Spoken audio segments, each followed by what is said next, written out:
I'm Dr. Michael Critchman. I'm the Executive Director of the Southern California Center for Sexual Health and Survivorship Medicine. I'm a board-certified OBGYN as well as an ASEX-certified sexual counselor. I'm also an associate clinical professor at the University of California, Irvine. I have a variety of clinical responsibilities, which include I have a large private practice as well as supervise the residents. And I'm going to begin by talking a little bit about my paradigm in terms of evaluation assessment of patients who have sexual problems. Following me, Dr. Brandon will present some slides as well as robust discussion about questions and concerns. So as you can see from this slide, the treatment is really multifaceted. Sexual health problems certainly have a variety of etiological factors, including sexual medicine concerns, veins, arteries, nerves, chronic medical illness, medications that impact sexual function. Because the etiological factors of sexual problems certainly are multifaceted, so too should the treatment paradigm be evaluated and implemented. I think the most important concept to take home from this paradigm is that it is not necessarily a sequential treatment paradigm where A leads to B leads to C.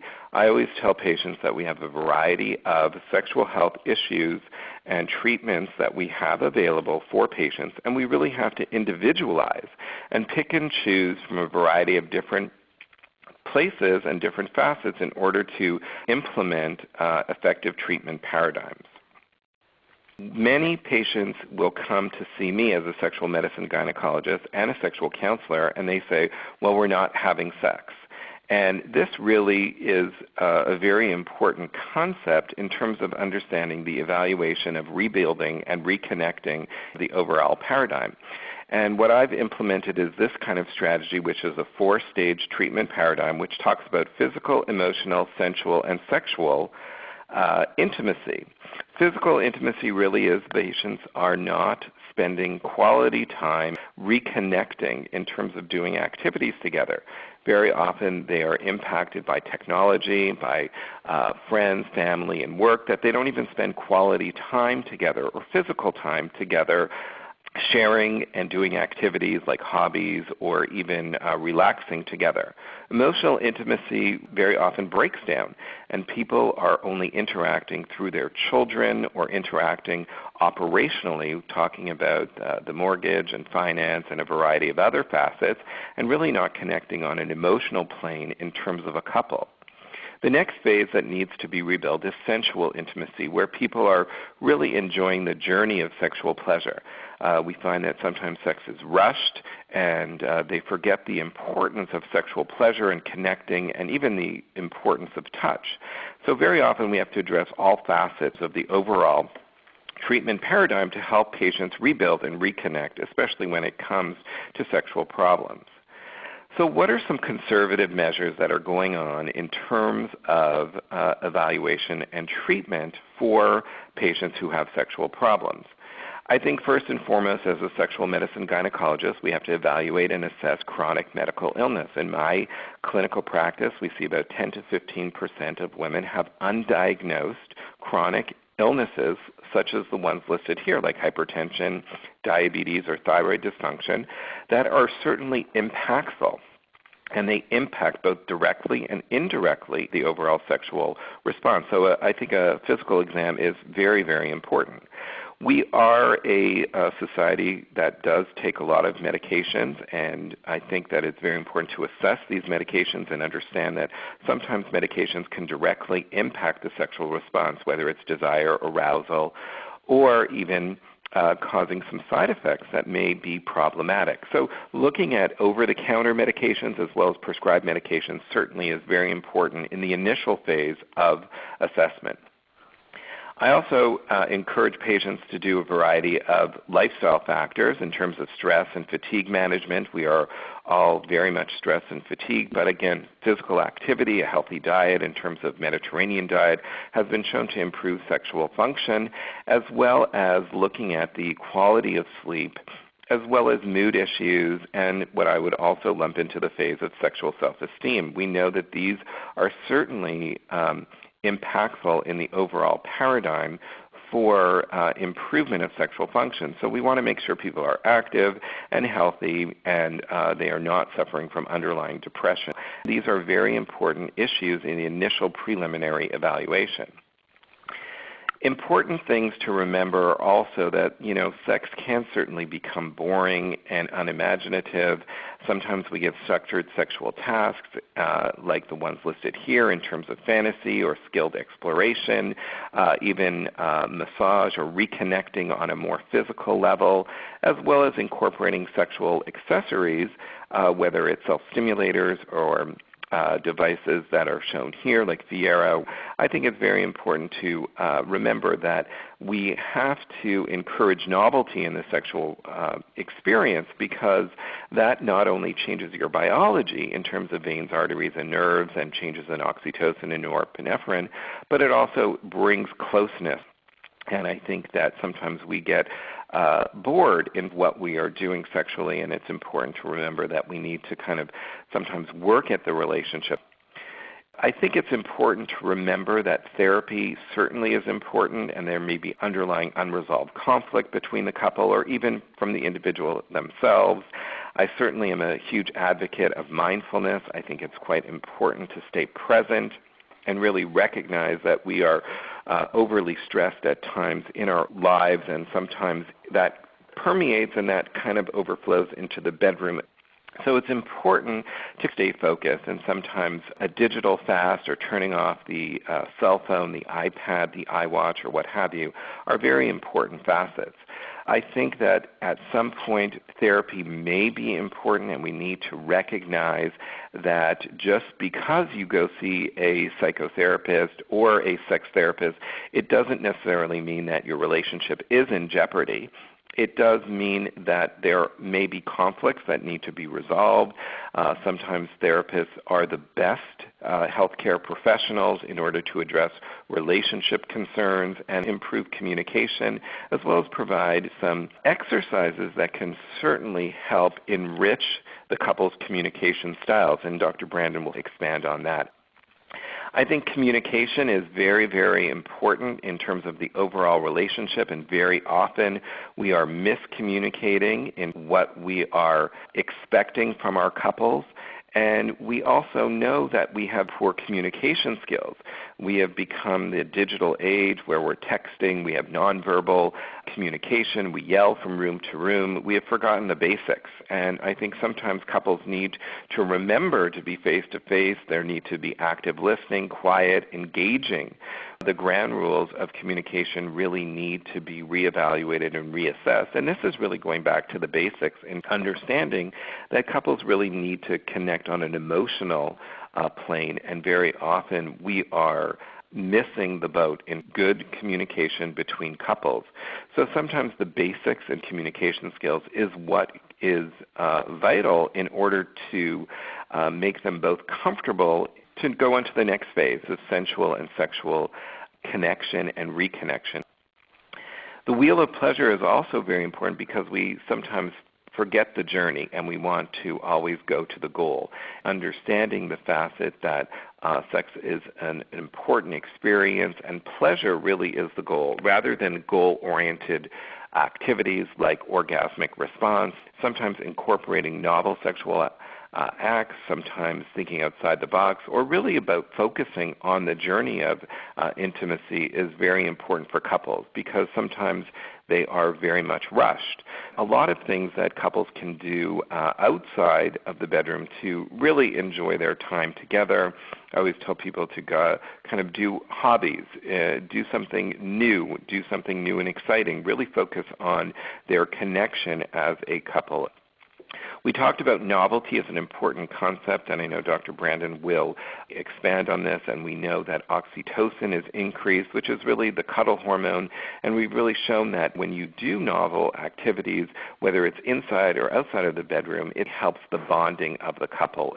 So using your imagination is very important, and sharing outside of the bedroom is very important in order to bring that experience to the bedroom and to your sex life. Many women may suffer from vaginal dryness. It's not only the old menopausal women, but sometimes women who are on oral contraceptives. Sometimes they're not getting aroused as much as they would have previously. Over-the-counter products like moisturizers and lubricants are also very important in terms of enhancing the sexual experience. And we also know that about 50% of couples who engage in sexual activity use lubricants in order to maintain comfort. So these are simple solutions that many couples can implement when they feel that there is not enough arousal and or if they're suffering from conditions that may impact the ability to lubricate and enjoy sexual activity. It's very important, especially in the menopausal woman who has lowered estrogen stores, that she maintain adequate lubrication so sex won't hurt. Painful intercourse has really been a contributing factor to lowered libido. I think that many women don't want to engage in sexual activity because it's uncomfortable. So a simple solution like using a moisturizer or a lubricant can really be life-changing for a variety of women. This is the DSDS. This is a validated questionnaire that can certainly be used in clinical practice to screen patients for lowered libido or decreased desire.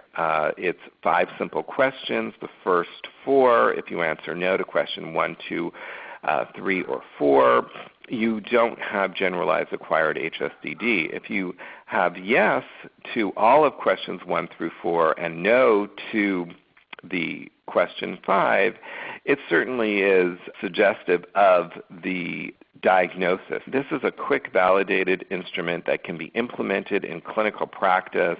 In my practice, we certainly use it in the waiting room, and we use it as springboard for discussion. If you have an answer in terms of question 5 that is not in line with the diagnosis, I think it's a springboard for further discussion with the healthcare provider. So it certainly can help the healthcare provider in the clinical setting to make an accurate diagnosis of HSDD or hypoactive sexual desire disorder. If you answered yes to questions all of 1 through 4 and yes to any of those on question 5, the clinician really should further engage the patient and determine what the best diagnosis and best course of treatment is thereafter. And this is my treatment paradigm that I made up for hypoactive sexual desire disorder. It's quite simplistic, but again, you do the DSDS. If someone screens in, then you need to think about medical therapy in terms of an underlying medical condition. We do know that HSDD is the facets from brain imaging study. We've known that there are changes in modulation of serotonin, dopamine, norepinephrine, so I think that it's quite important to consider a medical diagnosis. If you screen out and there's other underlying issues, I think that a counselor or a sex therapist certainly is warranted, and ASECT, or the American Association of Sex Educators, Counselors, and Therapists, is certainly a good resource. I think that the dual approach of a medical and psychological treatment is quite important. I put here option counseling. We talk about medical therapies from conservative to the more aggressive or interventional. I also encourage counseling for all of my patients because I do believe that it's both a medical issue as well as psychological adaptation that can benefit from short-term counseling. There's certainly a lot of sexual pharmacological choices from conservative to more aggressive. We have approved medications, minimally absorbed local estrogens, as well as SERMs or selective estrogen receptor modulators, estrogen agonists, antagonists that are approved for a variety of different treatments. We know that flibanserin was recently approved for the treatment of hypoactive sexual desire disorder, and we need to talk with our patients about the benefits and risks and really individualize the treatment. Some of the unapproved drugs that have been used, these are unapproved and off-label, include testosterone, whether it's in a gel form, which is compounded, or the PD-5 inhibitors, phosphodiesterase inhibitors, including the Viagra-like medications, as well as bupropion, which again are all off-label. There's a variety of investigational drugs listed here that are in various stages of study. The field is rapidly changing, so I think it's quite important to recognize their potential and stay current in terms of diagnostic options.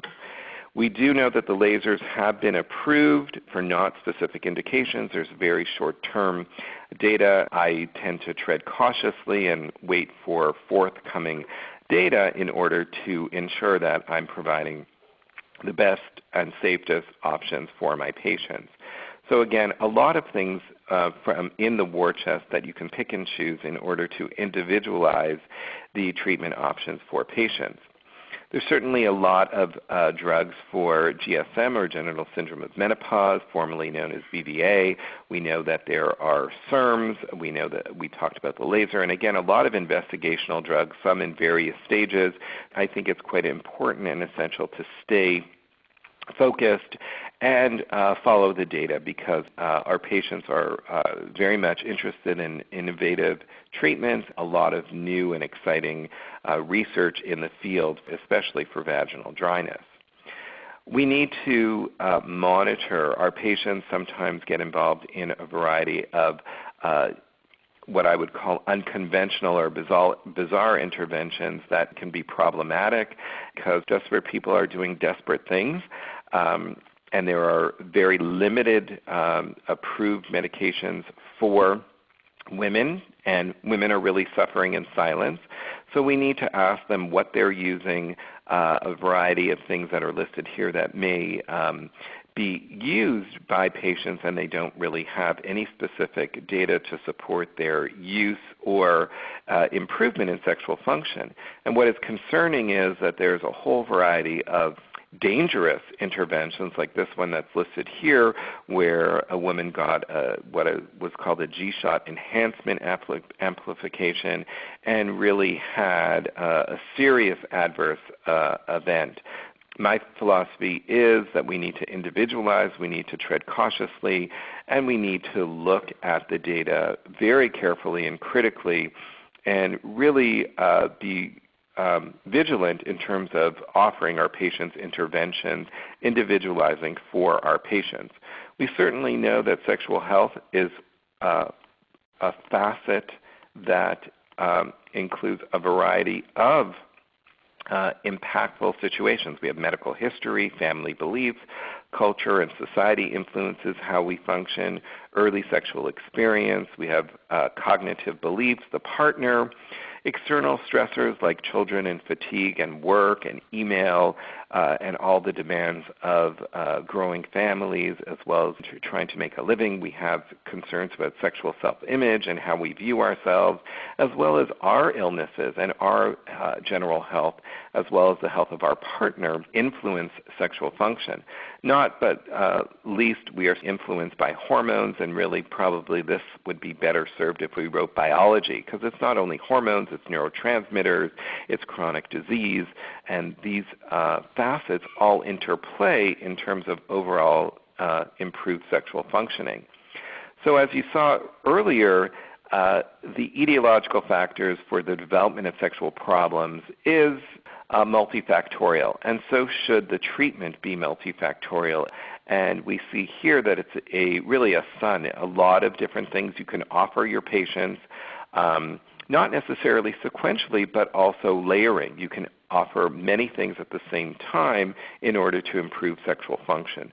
And again, we need to pick and choose, individualize, consult our patients, discuss the issues between benefits and risks, and really kind of individualize their treatment in terms of overall improvement of sexual function.